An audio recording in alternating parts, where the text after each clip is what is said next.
job wouldn't change at all? Now that has that been the case? Do you feel any different at all? 10 practices, 11 practices in? When I say the job hasn't changed, I really meant it. It's make the players better, go closer to the locker room, find a first down, and outwork the team up north.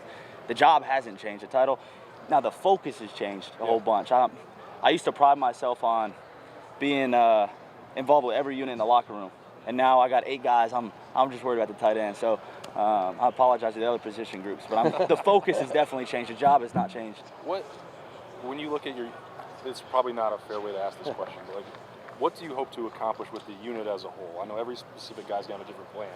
What are you hoping to get done by the end of next week? Yeah, by the end of spring, and I told the guys, when I leave spring, I know what value each guy can bring. And today we challenged them to be versatile. Look at a guy like Cade Stover.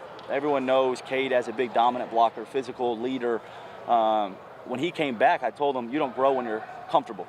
So for me to put him on the line and just go block D ends, he's not growing. So using him as an example, how many times can I make him uncomfortable this spring? Put him at positions he hasn't played. Give him drills he's never done before, techniques he hasn't used before. So for each guy, I'm trying to make them uncomfortable so they could grow. When you say that you were involved with everyone, now you're down to 8 guys, how much did you have to get to know those guys on a deeper level? How much did you have to get to know them as players? You weren't a new coach, but you, as you said, you kind of had an expanded role. Now it's more focused. No, and you're exactly right. I think now I knew each guy before, but to this level, no way. And how you love someone is by spending time with them. And I've just poured into these guys. They've done a great job of opening themselves up to be coachable. And my favorite part of this new gig is these guys. Like I get home at night and I'm like, Paige, look at this clip of whoever making a block, or hey, Jelani learned this new technique or whatnot. Like I'm bragging about my tight ends to my wife like they're my own, and it's been a ball. You mentioned Jelani. It seems like he's been doing well, and we've been out here. Just what are you seeing from him in his first spring? No, he's been doing really well, and I think it's easy for freshmen to come in and kind of be complacent, especially early enrollees, like, oh, I made it because I'm getting reps or whatnot. But Jelani, the best thing he's done is his off-the-field habits. I mean, Jelani and Carnell Tate are 2 of the first guys in here every day. And I go into my office at the end of the night, and Jelani's in there with our GA, Sean Binks, who's one heck of a coach, and they're going over tomorrow's script, or they're watching film, learning new things. So, yes, he's a big, physical, athletic dude, and he loves football, but, Dan, the best thing Jelani's been doing is off-the-field habits. What has impressed you about him on the field, Keenan?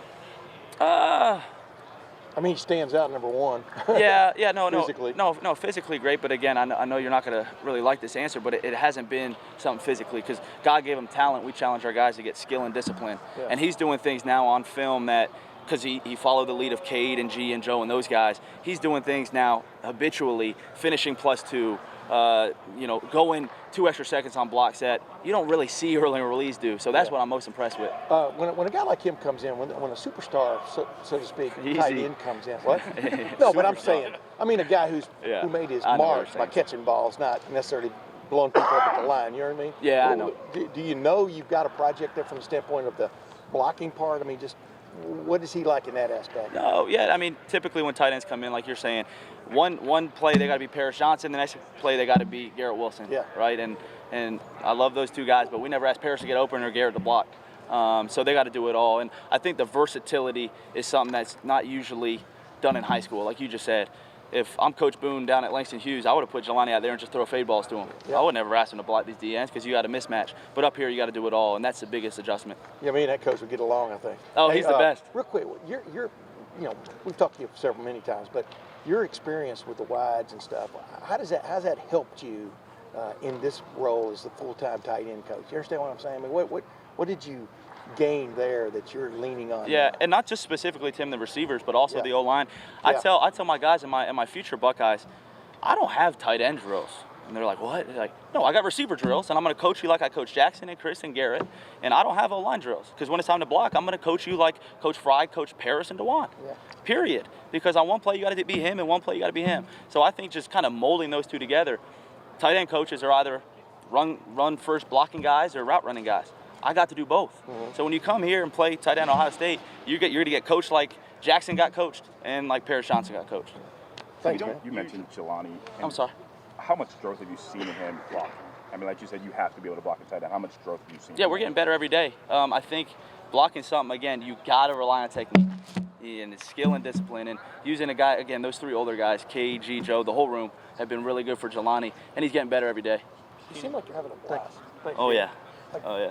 For you've been in this building for a long time. You didn't have to learn anything new about this building, but like just to finally be in it and now be, I think, with 9 practices in. Oh, yeah. How much fun is that? Yeah, I don't want it to end. Like my worst time of day is when Coach Day calls them up. I swear, I mean, I just have so much fun with my guys because of the guys. We're talking about 8 dudes, 15 practices, and knock on wood, no one that started spring has missed a single practice yet.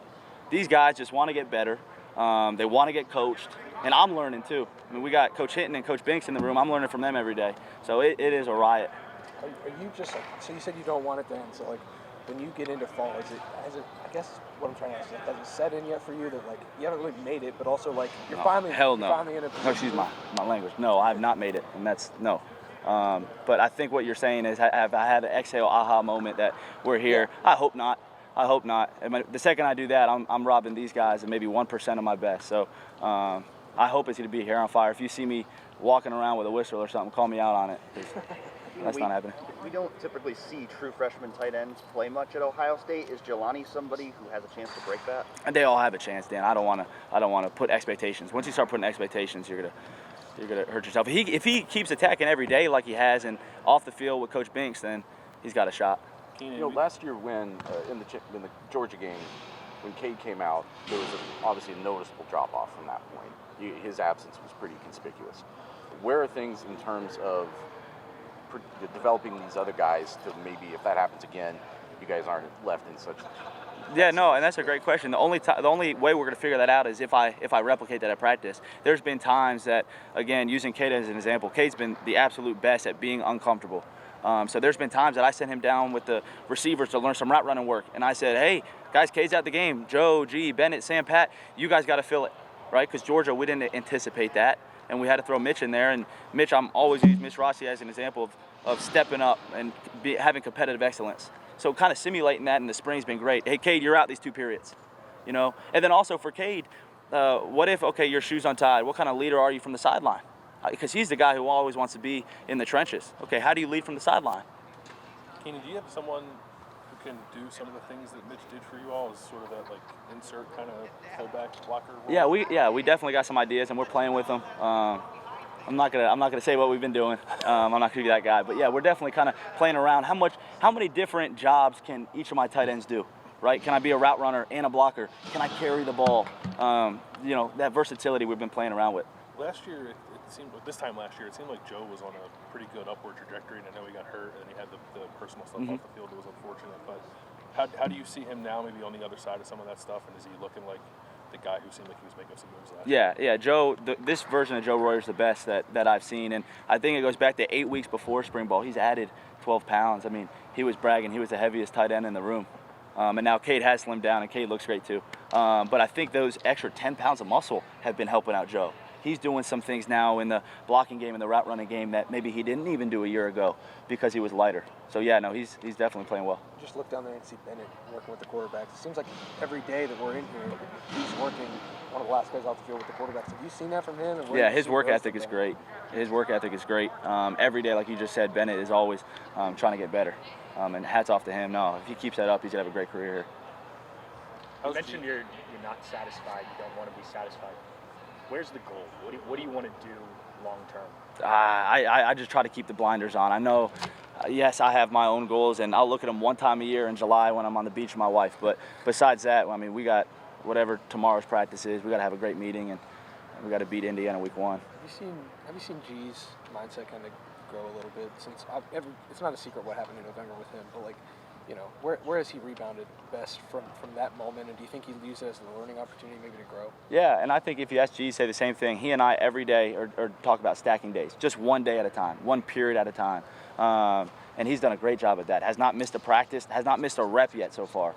And he keeps getting better. Now he's even a leader. He's taking Jelani. Hats off to G. He's taking Jelani under his wing and showing him here's how it needs to be done. It seems like everybody's always talked about the physical skill set with him. Like, everyone knows what he can do.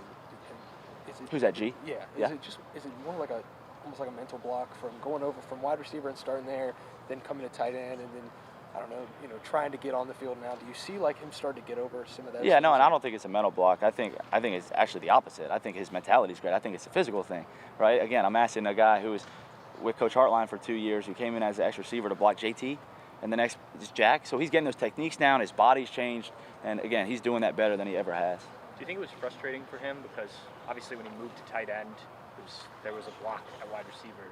That it hasn't happened quicker? Did that have to be a conversation at one point? It wasn't with me. He's been nothing but great, and he understands that he was in a developmental position. Again, with me, I don't want to speak for G.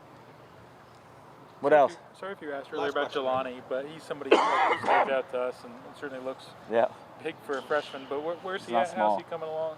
Yeah, good. I was just telling these guys, off the field, his habits have been great.